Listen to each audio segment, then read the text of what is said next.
नमस्कार, मैं डॉक्टर गरिमा सैनी, मैं रुड़की सिटी में आयुर्वेदिक प्रैक्टिस करती हूँ और आप सभी को बता रही हूँ कि मेरे पास एक कपल आया और उनके हस्बैंड ने मुझसे कहा कि मेरी वाइफ बहुत गुस्सा करती है और अब जब 43 ईयर की हो गई हैं तब तो उनका जो गुस्सा है वो बहुत ज़्यादा बढ़ गया एक्चुअली।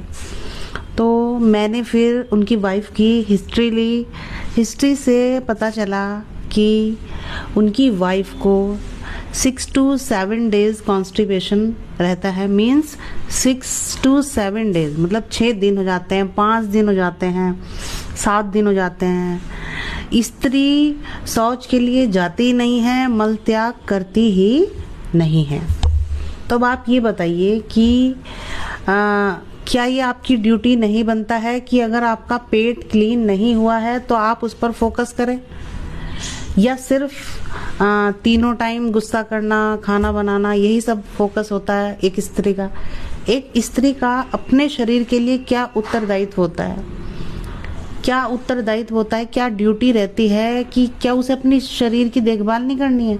इतना मल जो 5-5 दिन का मल आपके मलाशय में इकट्ठा हो रहा है, उसका क्या होगा? वो जो वहाँ इकट्ठा हो रहा है वो क्या कर रहा है? वो यही तो कर रहा है, वो गंदा खाना इकट्ठा कर रहा है, विष बना रहा है, जहर बना रहा है, और वो जहर ही गुस्से के रूप में आपके अंदर से निकल रहा है। तो कहना चाहूँगी कि सभी स्त्री से कहना चाहूँगी कि देखिए, अगर आपका पेट क्लीन नहीं हो रहा है या आपको कोई भी परेशानी होती है तो डॉक्टर के पास जाना आपकी ड्यूटी बनता है।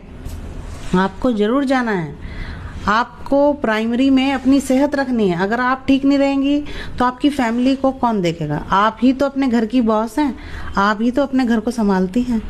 तो अपने घर की सेहत के लिए आपकी अपनी सेहत सही होनी बहुत ज़रूरी है।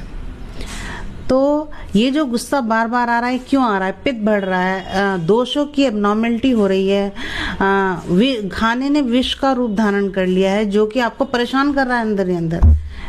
तो वो जो परेशानी हो रही है वो इतनी ज़्यादा बढ़ गई है कि कभी आप गुस्सा कर रही हैं, कभी रो रही हैं, कभी बच्चों को मार रही हैं, ऐसा कर रही हैं। तो कहना चाहूँगी कि ये ध्यान रखें कि आपको कॉन्स्टिपेशन है तो आपको डॉक्टर की सलाह लेनी है। स्पेशली कहना चाहूँगी, कॉन्स्टिपेशन के बहुत रीज़न होते हैं।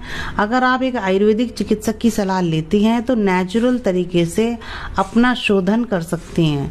मतलब ऐसे गंदे मल को बाहर निकालने का कार्य आयुर्वेद में पंचकर्मा थेरेपी के थ्रू बड़े अच्छे से किया जाता है, हम लोग करते हैं। और मैं आपसे कहना चाहूँगी कि आयुर्वेद को अपना लीजिए।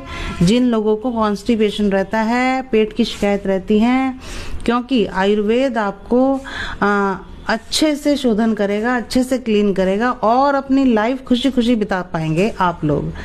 हमेशा एक क्वेश्चन आपके माइंड में चलता रहता है कि मैं कब ठीक होऊंगा, मेरे साथ ये क्यों हो रहा है, मेरे पेट में मेरे साथ ऐसे क्यों हो रहा है।